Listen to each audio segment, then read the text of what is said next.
All right, let's get into it. Welcome to the Fit Like Krys podcast. Thank you guys for tuning in, joining in. I am on a streak. I'm on a streak of having clients / I guess instructors, just people part of my online wellness community, FLK Method, as part of the podcast because I am driven and inspired mostly by them. And so when I think about interviewing people and information, I've just really been thinking about the people that are within my community and what people are doing out there that are the same as you listening, just regular, awesome women out there doing things that a lot of people might look at as, or a lot of people might think how do you do that? Or how are you so consistent with that? Or a lot of women that I've trained or that have started with me started in a, I don't know how I'm going to do this mindset, but are totally in a crushing it mindset and, have even surpassed me in a lot of ways. I joke with a lot of my clients or instructors, and I'm just like, there's a lot of people out there who take this and take wellness and just personalize it and commit to it in such a way that it becomes their own. And then they are still a part of FLK Method community, which I'm so grateful for. But they've definitely developed a sort of a voice and a routine and a vibe and everything of their own. So today, brand new on the instructor scene, but she's recently an FLK Method instructor. I've known her for a really long time now. She's a original FLK Method member. Took classes in person with me. I knew her in the flesh before the good old COVID happened. And I've seen her life, which she's had, not that she had a baby with me, but she had a baby while she was, I've been with her through all sorts of life transitions. She's a pillar in the community. And now she is a FLK Method instructor. So welcome to Kim, our very own Kim K. Hey, thanks for having me. So excited to be here. Love the podcast. And we're fresh off of a holiday weekend and I'm fresh out of time. And I was like, we got on this podcast and I literally said to Kim, like, I don't know what we're talking about today, but give me 1 second. And then immediately, as soon as I took a moment to think about it, and I was like, I know. But before we get into it, thank you guys so much for tuning in. The Fit Like Krys podcast, just so you know, it's on Spotify, but it's also on YouTube. You can watch the video and see our faces. And you could also listen to it on Spotify and I think Apple Podcasts and all that good stuff. But you could also share it if something in this podcast resonates with you, inspires you, motivates, even makes you laugh. People need all of that stuff. So please share it and definitely subscribe to wherever you're listening. And we're going to talk a little bit about running today. But before we do that, I want Kim just to give us you're not going to tell us your whole life, but when it comes to fitness and wellness, I'm always interested to hear how people, and not necessarily found FLK Method, but like, what kind of childhood sort of did you have growing up? Was there sort of fitness and wellness? Whether the answer is yes or no, when did you start to develop your own interest with fitness? So I have always been extremely health, fitness, motivated. But even as a young kid, our parents always had us choose one sport or activity that we had to be a part of. And my brother, he's a year younger than me. He's superstar athlete, baseball, soccer, anything he touches, he's immediately good at. And I am not coordinated, balls, bats, not my thing. And going into high school, my parents were like, you need to pick something to do. So I went into the introduction day and I was like, I'm going to sign up for cross country. And both my parents are like, what? You've never run before. But I signed up and that summer I started running and I was good at it. And it kind of took off from there. And that's where my love of running started. And then throughout high school, it was something I loved, track cross country. I was captain of the cross country team, not because I was necessarily the fastest, but I just took on that leadership role. And it was Can you pause? And because yes. I don't want to assume everybody knows what cross country is, because even I'm not completely clear at what cross country is. What is that and how does it differ from just regular running? So there's two different running times in high school. There's the fall season and the spring season. Cross country typically happens in the fall season and it's a longer distance. It's a 5K, which is what all of our races were.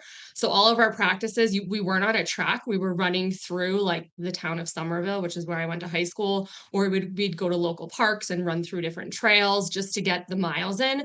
But it was a longer distance. I also did track, which was a spring sport, but that's when you're running laps on the track, you're sprinting, hurdles, all the different track activities. But cross country was like a longer distance and it was mostly through woods and trails. Okay. Um, and so when you say you were like good at that, does that mean that you just were able to complete it without being like out of breath? Like, what does being good at that mean? So all of the races were against other schools. It was a 5K. There would be a boys race and then a girls race, and it was timed. So, I Okay. mean, I remember like a decent time was being able to run a 5K in about 21 or 22 minutes for the girls. Wow. So we had like a varsity and a JV team. Somerville was a Wait, hold smaller on. How school. much is that per mile? It's about a 7 minute mile. Okay, that's pretty fast. So yeah, I mean, you're in high school. Like, I feel like when you're in high school, like you're just like fast and athletic, Yeah. and then it slowly like gets slower as you get older. Okay, so you had a pretty early introduction to, but actually, college athletics is not about wellness. It's actually the opposite of No, wellness.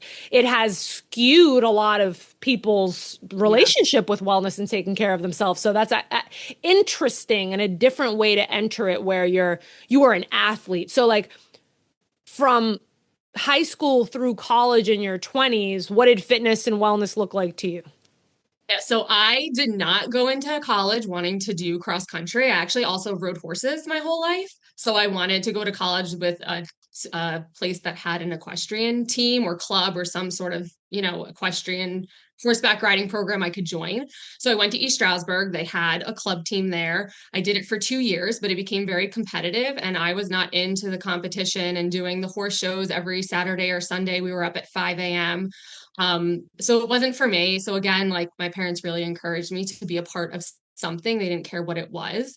And at that time, I became very involved in our rec center. We had an amazing rec center which had a gym, an indoor track, basketball courts. So I spent a lot of time there just working out. And I got a job there working behind the desk. It was just like a part-time, like work study job. And that turned into there was a group fitness program there. She kind of like convinced me to do the group fitness training and then I started teaching classes there. So that's How old were really you? where it was my second year of college, Oh, so wow. 19 or 20. Yeah. And Okay. it was a time my parents were going through a really bad divorce. So my time was spent at the gym. Like I should have Mm. been going to a therapist, but instead I went to the gym and I ran and I worked out and I took classes. They had Zumba, yoga, spin, they had everything. And I just loved it there. I felt good there. I loved the people there, the people that I worked with. Like people were joining fraternities and sororities, but I had my gym friends and we would have like a themed party or we'd go out to the bars together when we were old enough. And it was just my place where I found happiness and I like had a release there. And then also I could make a little bit of money on the side teaching classes and working behind the front desk. And so I actually had no idea you had this like extensive background with fitness. But now I that I don't talk do, about it that much just because it was yeah. so long ago. So it doesn't, not that it's not relevant, but like it was like 10, 15 years ago now. Was there a gap in when you were taking care of or like working out? Like or did you always maintain some sort of fitness I routine? always maintained it. It started in high school with the cross country team. My parents went through a divorce when I was graduating high school into college. And I think running and like working out was my way of just like decompressing and like working through all the stuff that came with college and, looking for jobs and figuring out what I was going to do after college. And my parents going through this crazy big life change at home, selling our childhood house, where were we living? And it was a lot when you're 19, 20 years old, just Yeah. entering into the world. So the gym and working out was like my like steady place that I could always go to and always find a release at. And it just kept my head on straight, honestly. Yeah. Do you feel like it still does that? 100%. Yeah. Yes. Running is my outlet. I tell that to everyone. And obviously, like therapy is number one. Everyone should talk to a therapist. But running for me is where I can work out all of my problems. And like if I have any issues or any stresses in my life going on, I can go for a run and immediately feel better. Like it may not be the best run, but I can go just for like a mile jog and just getting fresh air, being outside, not Yeah. having to think about anything, tuning into my music. It always makes me feel better. It's always been that way. All right, let's get into running for a second because I don't find it calming, Yeah. enjoyable. Yeah, I really struggle with running, and I see people running, and the theory and the idea looks good. Like I like it, but when I did that 5K a day in May, it was like every single day. It didn't get easier. I was just like, what's happening right now? So I feel like now that I know this background about you, um and listen, some things are not for everybody, right? So like Yeah. maybe there's somebody out there listening, like maybe you'll never like running, maybe you'll never like working out. I don't think that one of the reasons I work out how I work out at FLK Method is because it has to be fun, or like I don't want to do it, right? You have to find what works for you. But I do think that there's value in doing things that you don't want to do, right? It helps to build strength and resistance. But when it comes to running, when you were training in high school, was there anything like, or like, I'm wondering if you naturally just like liked it immediately, or was there, because those first 10 minutes, 5 to 10 minutes of Terrible. running, they're all, you're Death. just like, Like why am I doing this? You're contemplating your whole life. It does get better, 10 minutes in, it's like your body warms up, but is there anything like that you're supposed to be doing during that first 10 minutes to like not think about how awful it is? I also feel like it's even like the first 2 or 3 miles. Like when I was in high school, like 5K was our distance. So the most we would train would be like 4 or 5 miles. And I hated it. I hate a 5K. It's so fast paced and I like time to get into my groove. Like I agree, the first 10 minutes for me, it's usually the first like 2 to 3 miles that are just miserable. And that's when I like specifically make my playlist for like my favorite songs. If there's a Mm, podcast, I'll start listening to a podcast, anything I can to distract myself. good tip. Because Good once tip. I'm distracted, then I start to feel good. When I get to mile 3, 4, that's when I start to get into a groove and I'm just like doing it and I feel like I could do it forever. That's when it like clicks for me. But the first 2 miles are horrible. And I've spoken to so many people who like mentally struggle with running, and it is a mental game. And you have to play games with yourself. You have to find the songs that you like. You have to find the podcast, anything you can to distract you. I used to listen to Crime Junkie, that the murder mystery podcast, Mm-mm, because mhm. I would get so into these cases, I would like forget I was running. So you have to like find ways to distract yourself. You have to you have to do something else while you're running, basically, Yes. is what you're saying. Okay. You have to like trick Um, yourself a little bit. okay, good tip, good tip. So, okay, that makes me feel better because it's like, okay, I'm not just so intolerant to just not wanting to do this. And this is so a part of this of running and why I like it as a practice, not like I know that I don't like it, but I'll do it from time to time because I know that it's hard and doing hard things makes you feel like, oh yeah, I did that. But there's also ways to make it better and easier, right? So for running, and there's a lot of people listening that might want to get into running. And when people want to get into running, a lot of times, like I'll hear like, yeah, I'm gonna run 2 miles a day, or I'm gonna run like if someone's wanting to get into running, how do you recommend going about it in a way that they're actually gonna stick with? Because I think a big problem with fitness in general is people over stating a goal and then not doing it because it's too hard, and running's already hard. So Yeah. how do you actually, if someone wants to become a runner, like how do you start that process in a way that is setting them up for success? I would say get rid of the distance goals. Like you said, 2 miles or 5K a day. That can be so like, it can just put a mountain in your mind and make it so hard to climb that mountain. If you have a goal of running 2 miles and you've never run before, I would put it into time. I would say, if you've never run before, just go out with your watch, or not even your watch, pick a song and jog for as long as you can. And when you start feeling painful, out of breath, stop and walk. There's nothing wrong with walking. And then once you catch your breath and you feel good again, play a game with yourself. Jog from this mailbox to the next mailbox and set a timer for 20 minutes and do a jog walk for 20 minutes, but you can't make it so impossible for yourself. If you say, I'm going to go out and run 2 miles, you're probably not, because 2 miles is really far. And if you've never run Yeah, it before, like is. you don't realize how like if I get to my house and I'm at like 2.9 and I have to get to 3 miles in my head because I'm crazy and I can't stop at 2.9, that Yeah. last tenth of a mile is really far. Like you think you're Yeah. just going to take another, like you don't realize how far the distance is. So I would say do it in time, like any kind of like jog for 2 minutes, walk for a minute, or jog from here to the next tree and then walk. And there's nothing wrong with walking, even now, especially in the summer. Like I will stop and walk and then pick it back up once I feel good again or once I catch my breath again. You have to make it easy for yourself and you have to play games in your head. Even now, I'll do that. Like, I see a person up there, I'm going to jog until I reach them and then I'm going to stop and walk, or, whatever you can do to like, you have to play games with yourself with running. It's a total like I'm mind. hearing this from you, and I'm like, okay, I get it. I get it. But so what I heard you say was remove the distance goal, which is good, but also to still use time, but not to use it like to use time, but like in a way of setting a structure up for yourself. And I Yeah. think this is actually really helpful, and why a lot of people like the audio only classes at FLK Method is because it's like there's some sort of endpoint, there's something that we're doing, there's something, it's not just like this arduous like, and you also use the term mountain in the mind, which I want to talk about, but there's not this like, you know, oh, I have to finish 3 miles. It's like, no, I'm picking up my pace for 20 seconds and then recovering for 40. I'm going to do that for 15 minutes, and setting up a Yes. structure. Any kind of structure. Yeah. It helps it acts as a distraction. Like it's probably a more effective run and workout, and it's giving you something to do while you're out there doing Yes. something that's really challenging. Okay, so mountain in the mind.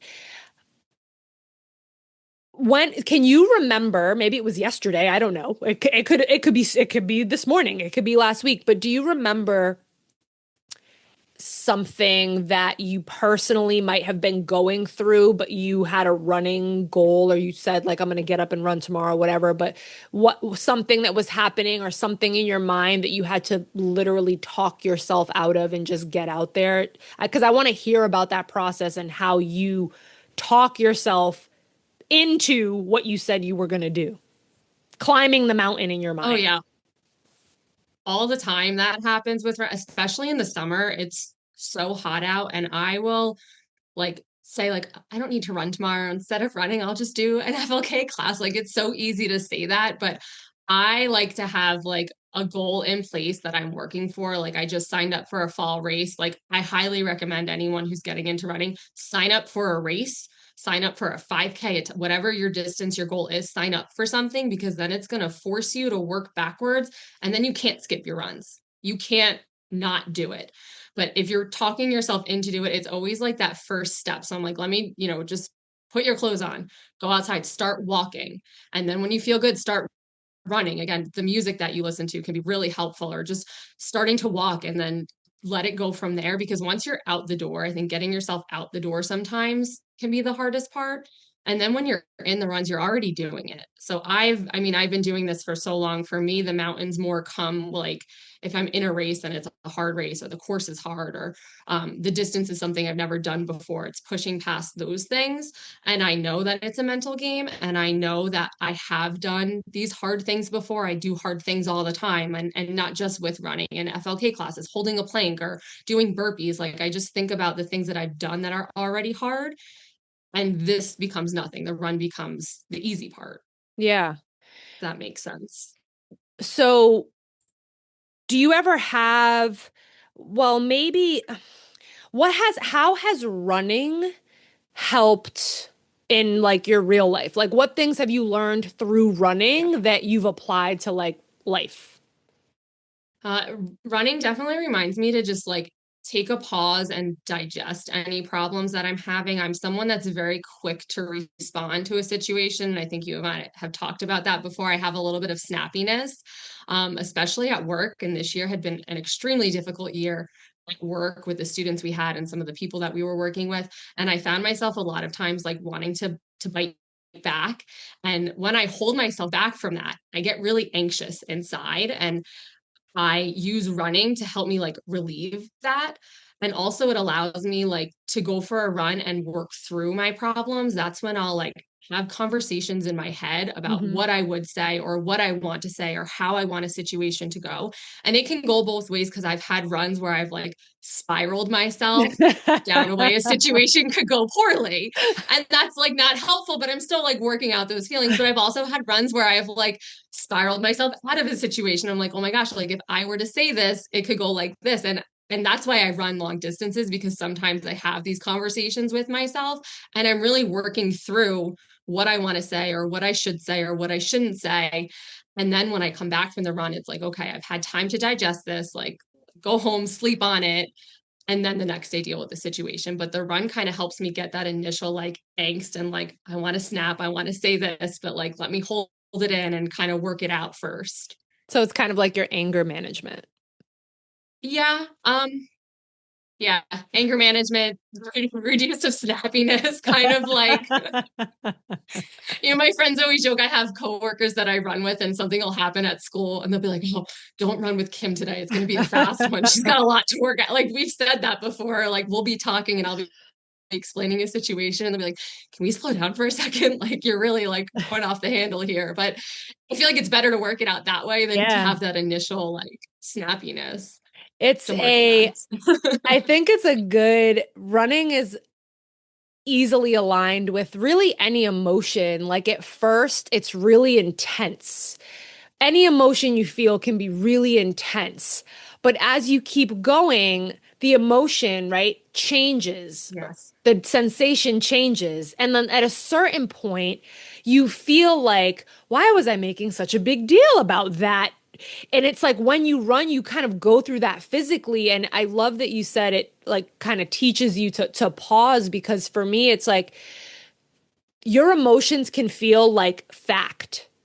Like you can have an Yes. emotion and it can feel like okay, you can be 100% of a that you are in that you're going to make this decision that you're going to say this thing to this person that you're going to in this moment, but if you wait 10 minutes, Mm-hmm. it can totally change. Yes.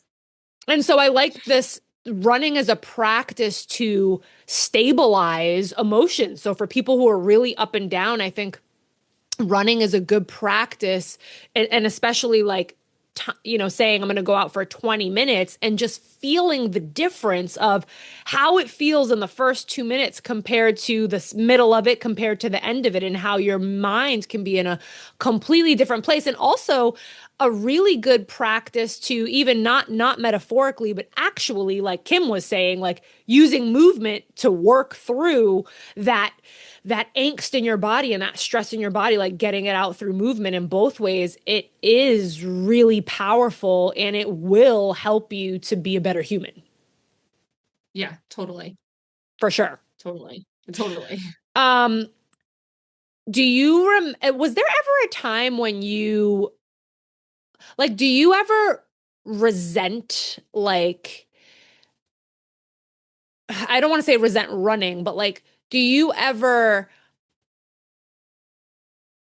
because you do it so much like I'm thinking about where my mind is going and I don't know because you've been doing it for so long, but sometimes when people, work out or eat healthy or they're prioritize their wellness, when something big happens in life, like when something hard happens in life, sometimes that's like the last thing they want to do, right? They're like, I'm not doing this. Like I'm not doing this. This doesn't even help anyway. And like you start to get mad at the thing that actually helps you through life. Like, has there ever been a time that you like self-sabotage and this thing helps you, but you're like, I'm not doing it? There's definitely times when I feel like burnt out from running. Mm-hmm. Um, Especially if I'm like training for something. During the school year, it happens a lot. It happened recently. I think I shared, and maybe it was Inner Circle in like April, May, and June. I had two half marathons I was training for the FL 5K. I was following that training plan, my own training plan. And I just got to a point where I was like so tired of like having to wake up on a Saturday and go run 10 miles, or so tired of like Oof. knowing that after school it was going to be 80 degrees and I had to get the 5 mile run. Like I was tired of it because it was so forced and so like I'm doing this race, I have to do this right. It was just a lot at once. So when that happens, I like take a pause in running. And I'm like, if I get the urge to run, I will go for a run. But instead of doing that, I'm going to focus on yoga classes or strength classes or, whatever it is. I also plan for that. I know Yeah. that like in the winter when it gets cold, like I don't want to run in the winter. It's cold out. So I plan to do more FLK method classes. In the summer, when it gets hot, like I do have a fall race, but I don't need to get into training yet. So it's like if I get the run in early in the morning, great. If I don't, I have a backup plan for it. So I try to pick specific times so that I don't get that burnout. But when I do, I let it happen, but I replace it with something else because if I don't work out or move my body, I will get angst and Yeah. like stressed out and I'll just be miserable, Yeah. honestly. Yeah.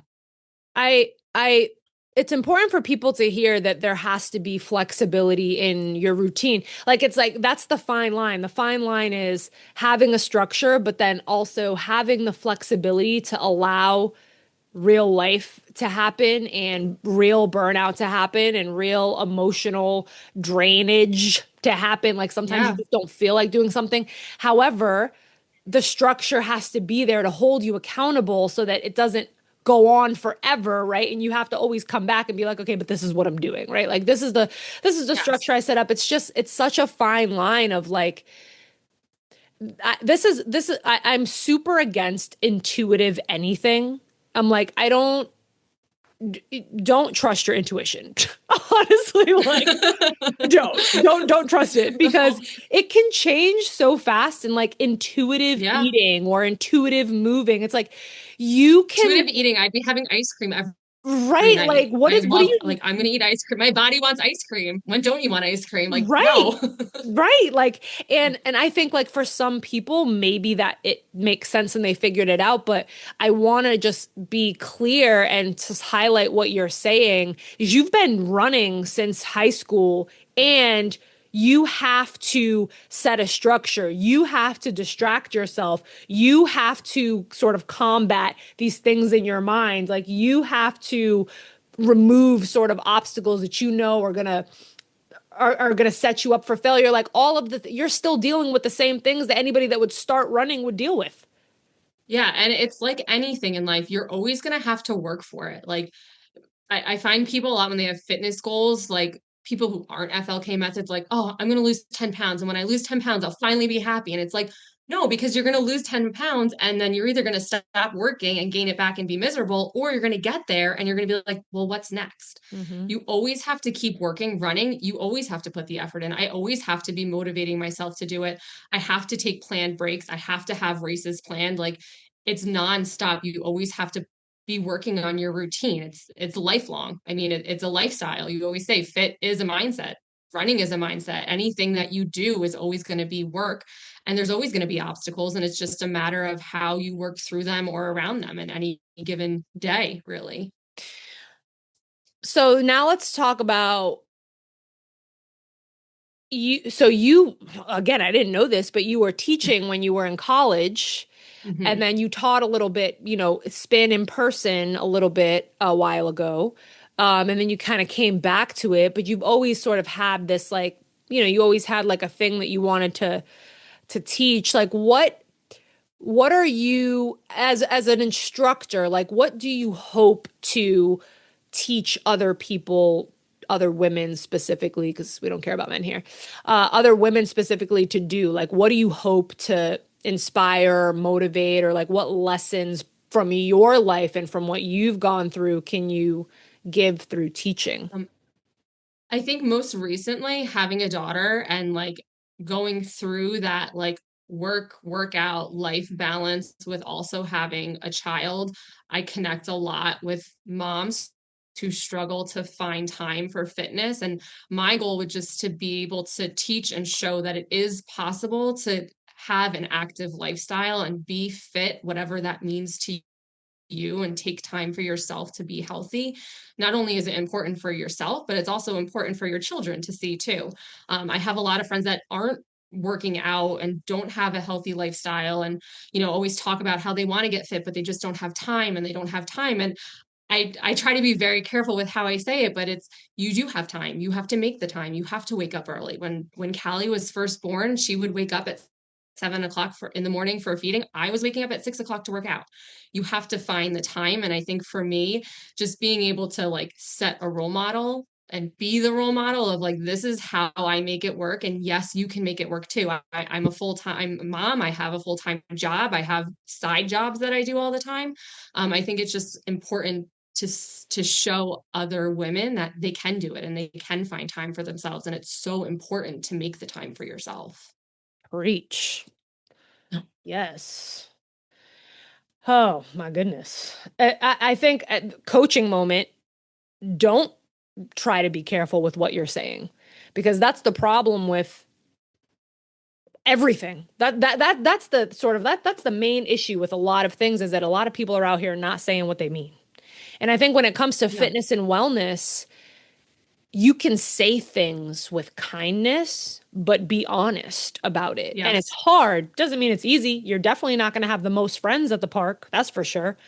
Like you're not going to have the most friends. And I've learned that just from living my life that I live. Like I'm not going to be the one that's invited to the party all the time. Like they're not inviting me. Like I'm not going to be the one that they're calling when all hell's breaking loose, because they know I'm not gonna say like, oh my God. I'm gonna say, okay, like what's up? What are we doing? Like what's happening? Like I think that everybody has a role to play, and if you feel like you're also, I think it's important, like if you've done something, you have that ground to stand on. You're not giving people advice from something you haven't done. Like you've conquered these things, you've climbed these mountains. So you can confidently say, if you can do it, don't think this is the disconnect. You know that saying, like, if I can do it, you can do it. That is so Yeah. true. It's not a trite Yeah. thing. I am not better, worse, indifferent. Like, no, like if I can do it truly, you can absolutely do it. It's a matter of what you were saying, like it's prioritizing, and it's if you're making the time Yeah. or not.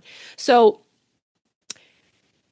whether it's running, whether it's walking, whether it's going to the gym, I think all of these principles, I have three that I wrote down that are so good. Um, Number one is remove the distance, but I think that also can apply to any fitness goal, because it's like remove this very specific, I have to do 5 workouts a week. Like maybe don't. You set Maybe, yourself up for failure that way. Like, especially if you've done zero. right. Like you have to make it attainable. And I say this when we're doing checklists too. Like you have to pick things that are realistic for you to do first and then build on it. And then maybe like make some changes, but you have to have a baseline. It's the same thing with running. You have to have a base and you have to build that base first. So you have to make it attainable for yourself, because if you don't make it attainable, you're going to hate it because you're not successful and Yeah. you're not going to want to do it anymore. Yeah. And I think that's what everybody wants. Everybody wants the finished product. Everybody wants the house. They don't want to build the foundation. They just want the finished product. They want to turn the key, open the door, and everything's new. They don't want to build the foundation, but you have to, but you cannot, you're going to run in circles until you stop to build the foundation. It's never going to feel like home unless you build the foundation. It's always going to be on and off. You're always going to feel like a failure or a fake, or because you've never done the actual work to do it. So I like remove the distance, which really just means remove like these harsh parameters. Have a realistic commitment. If you're going from zero, if you're not working out at all and you want to get into working out, we're not going to say I'm going to do a workout every day. That doesn't make any sense. Maybe just doing one, or forget that. How about just showing up? Like you said, Kim, like getting dressed and going outside, or opening up your computer and logging into a class, like, or, walking into a gym that you're not even a part of, that you're thinking about signing a membership for. Like there are steps before the steps. Right. That's the Even just like foundation.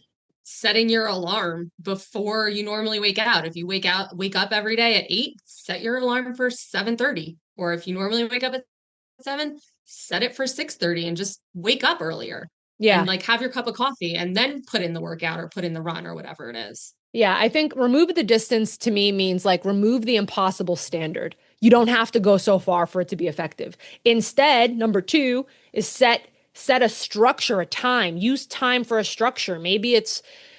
Maybe it's I'm going to move for 10 minutes this week. It's so flexible. You still have a structure to go by, but it's so flexible. But I think it really matters where you're coming from and how hard it is for you in that place. Because once you accept that, you can set a structure to improve. Like a structure should be built from a place of, I just want to do a little better, not I want to do the best that I absolutely can. Because if you're doing zero, we can't go to 100. You can, but it's not, again, it's not realistic. It's probably not going to be effective. It's definitely not going to be effective long term. Comments, questions? No, I totally agree. And then the third one is having the goal in place, setting up a race, but like having some sort of goal that's not your weight. Yes. I also want to talk to you about that. So setting a goal about how many push-ups can you do? Can you run up and down the stairs without being out of breath? Can you do a sit-up? Can you do, you know, how many people that are still clients of mine that say, like, I can't do a push-up? I'm like, what? I have failed you. Um, but having a goal in place that you can work towards and measure, because that helps you keep accountable on the days that you have those mountains in your mind that you're like, oh, I don't want to do this. However, I have this goal. So, like, what's one thing I could do towards that goal? And speaking of goals, and because weight loss is the most common goal when it comes to fitness and wellness still today, even in the FLK Method community, which is not about that, but it's realistic. A lot of people are using the scale and using it as a goal, and that's okay. We're going to accept it. We're not going to deny it, but I want to talk about it. Specifically to you, you have never been a scale, have you been a scale person? Oh, yeah. Oh, Oh my gosh. okay. Tell us about Totally. it. So, my whole like early adulthood, I was crazy scale person. I was into every diet fad there ever was, weighing myself every day. I had a range that I needed to be between. If I was in that range, it was a good day. I was happy. If I was not in that range, super restrictive eating, like craziness, like complete I remember now looking back at pictures when I got married, I was into like the whole keto fad. Mm, And looking at pictures of my wedding, there's a picture of me and my back is so, I was very thin. And I'm like, oh my God, like, did I even realize like what I was doing to myself? And when I think about the mindset I was in, it was never enough. And then COVID happened and I started gaining weight and I was like beside myself. I was like, what am I doing? Like, why am I gaining weight? This is terrible. I was truly like at rock bottom with like my body image and all of that. And I started following someone on social media. I really don't even remember who it was. It was like a body positive movement person. And one of her things was like, just buy bigger clothes. And I'm like, okay, I'm just going to buy bigger clothes. And I did. And then I got pregnant. And during my pregnancy, I like made a promise to myself that I wasn't going to focus on my body with this pregnancy. I was going to move and be healthy. And after I had the baby, I would figure it out. But I really wanted it to be a goal that I would get away from the scale. And there was mm, like all this body positive stuff going on, all of this stuff about like anti diet fads. And I read a couple of books and like, I really tried to change my mindset because then I found out I was having a daughter and I never wanted her to grow up thinking her body wasn't enough, that she had to weigh herself, that there were good and bad, like all of this stuff that I grew up with, not to blame anyone, it's just how society yeah. is. Mm-hmm. I didn't want her to see that coming from me.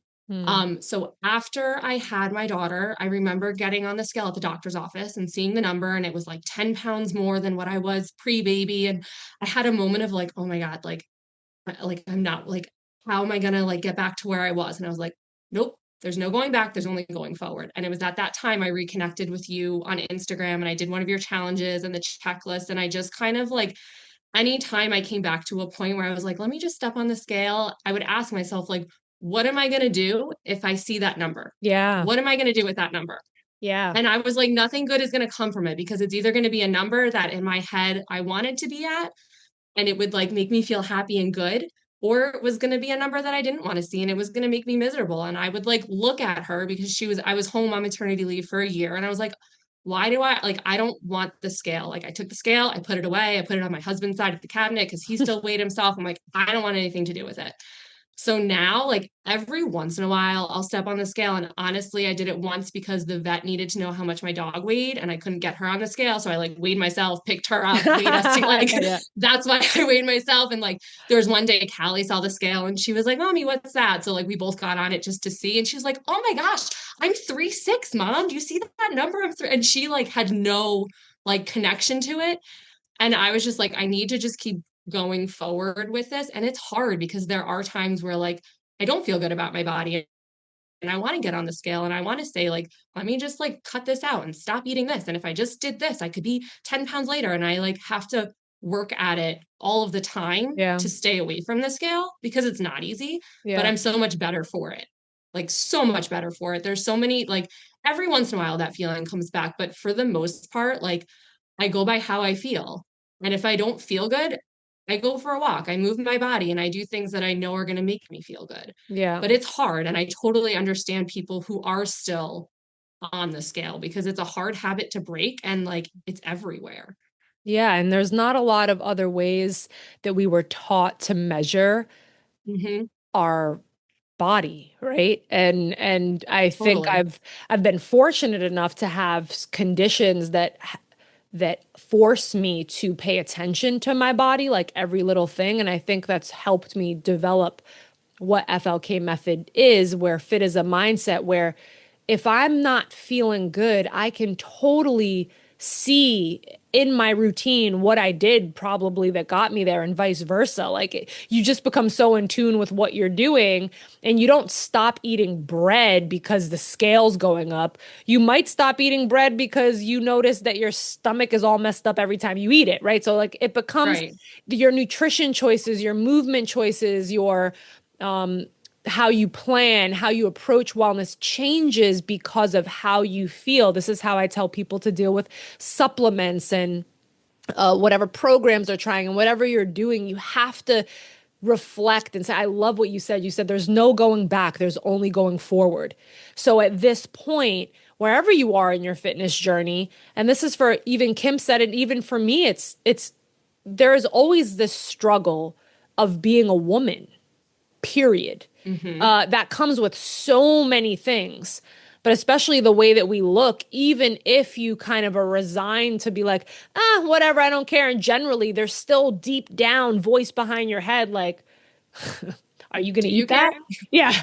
Do you care? Are you going to eat that? Like, those pants are a little tight, you know? So Yes. there's always, Always. yeah, always. And it's always in the voice of a mother. Why is that? I'm not Yeah, sure yes. why. Especially now, I'm at the pool every day with my dog. Every day I'm at the pool, and like I have like bikinis, I have one pieces, I have everything.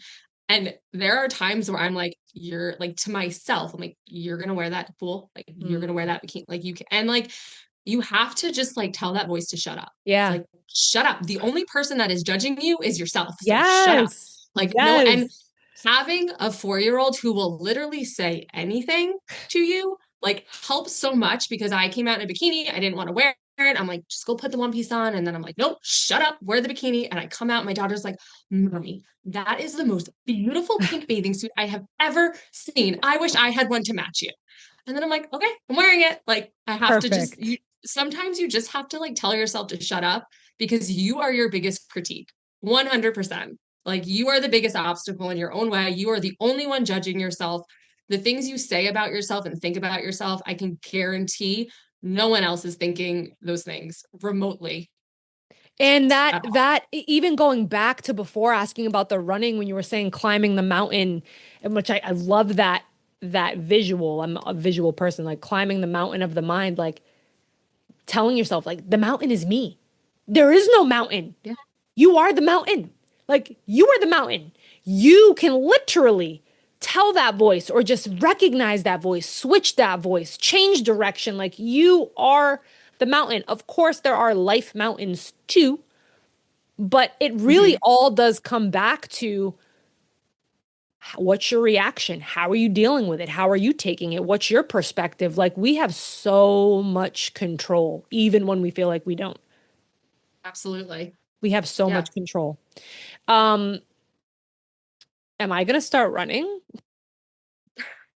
Sign up for a fall You know race. what? You know what? I think part of my I made a cardinal error of committing to a 5K a day Yeah, from that was running. crazy. Like Like that was a wild. little crazy. And And like, people did it with me yeah, too. I did not. I was like, I don't run it. I run maybe 3 or 4 times a week, maybe. Like to run every day, that takes some like mental, like I didn't run crazy every day. I think like or bike. four Like, of the days I did bike, and I think like 7 of the days I did walking. But yeah, like still, over 3 miles of walking? Do you know how much it's time a that lot. takes? Yeah. And then also again the recognition of like a mile is far. Yes. Even just doing a mile a day is wild. So I Yes. think like getting outside with a mindset of giving myself a structure and saying, all right, I'm gonna put a 15-minute timer on and do, Mhm. 8 30-second pushes or whatever. Well, whenever I feel like it, but I got to Yeah. get 8 of them done or whatever. And then I feel like that's a lot more, that feels better already. That feels like I could do that. And it can change too. I posted about this recently. If you're doing that and you say 8 and you have that number and you get out there and you get to 4 and it doesn't feel good anymore, stop. Oh, love that. You made that number. Yeah. So stop. The other day, like my focus this summer is like speed work. So I wanted to go to the park and it's like little laps. And I'm like, I'm going to do like 6 of these. And it was so hot. And by the fourth one, I was miserable. I'm like, I'm done. I'm going home. I'm done. And it was fine. I still got a 30-minute workout in. It was The a great world is workout. still And turning. like I made that number. Like the only reason anyone knew about it is because I made the point to tell people like you get to if you go out with a 20-minute goal and it's not working, you can stop. You don't always have like it's good to push through it, but you Yeah. don't always have to push through it if it's Right. going to make you hate it. Right. Yeah, Like this it's okay to again, change. the mountain is you.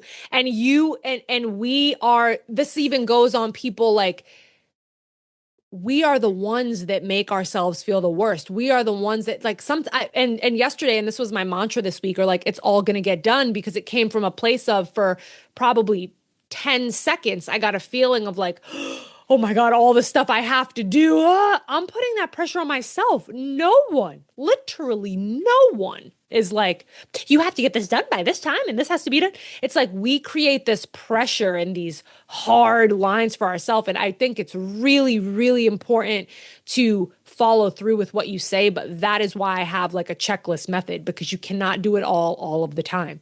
So it's like, okay, these are the things that are a priority. I know I'm not good. Some days I might do it all, but most of the time, if this is a lifestyle, if I want to take care of myself in all the different ways that I can, that's the other thing. You can run. You can run with a weighted vest now. You can do That's workouts. Like it's just like everything. There's just What's your viewpoint on a weighted vest, by the way? I see a lot of like the benefits like for walking and I think it's really cool. For me, I don't it's like hard enough to get out the door in Yeah. the summer heat to run. Like I don't find it necessary. Maybe if I was just like if I was walking, if it's like as it gets cooler out, if I'm shortening my runs, maybe I don't have one. I'm not Yeah. keen on getting one, but Yeah. I see the benefits. I don't think it's 100% necessary, but Yeah, to it's each similar. their own. Yeah, Like, for me, it's similar to supplements. It's like if you've yeah. already got the basics down, add something on. But if you're already having trouble going outside for a walk, you do not want to put a weighted vest on in the summer. Trust And also, and like, if you're believe. going to run in the summer, you should be bringing water with you. I have a vest that carries a water bladder. Not that that's like heavy as a weighted vest, but it's an added something. Yeah. So, like, if you're going to do a weighted something, make it water. So at least it's like useful for you or like handheld water bottle. Yeah. Yeah. This podcast is Yep. not sponsored by Camelback, but this actually made the 5K a day doable because I had this and Yes. it was just like, well, and I also like I put my phone in here and I put like my stuff in Yep. here, my keys, so I don't have Yeah. any weird stuff in my pockets or anything. So highly Yeah. recommend.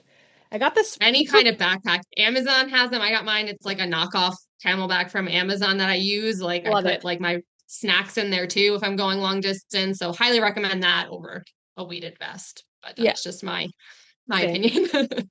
Same. Or ask for it for Christmas. I someone got that for me. Like Yes. I don't even buy stuff like that for myself. Like fitness stuff, like Stanley, my first Stanley, someone got for me because I'm like, I'll just use a glass. I'm not buying that. What time is it? it's time to go. Okay, I'm going to wrap this up. Great. Thank you so much. And Thank you. if you are wanting to get into running, Kim is Run with Kim on Instagram. And may I Yes. suggest, Kim, you post some like running tips more often because Yeah, people need them. absolutely. Yeah, absolutely. I And would definitely, if you love haven't that. yet, take her class at FLK Method. July, you're teaching what? I'm doing a runners series in Oh, July, which yeah. is super exciting. So if you are interested in running, even if you're not running, we're doing weights for runners, bands for runners, intervals, and a stretch. It's just a great way to support your summer runs. If you want to get into running, I'll definitely be talking about running in those classes. So they're Thursday mornings at 6:30 a.m. live, or they will be on demand. And I will be posting more about it on Instagram too. So follow me and hope to Awesome. see you guys. Yeah, I totally forgot we're doing a 4-week runners series in July. Perfect topic for this podcast then. And I will post more about that on Instagram as it comes up, but it starts the first week in July. And again, like Kim said, every Thursday morning, but it will also be on demand to strengthen your runs or to just educate you a little bit how to move better so that you can have more efficient runs. Kim, thank you so much. I'll see you in class. Everybody, thank you so much for tuning in, and I'll see you next time on the Fit Like Krys podcast.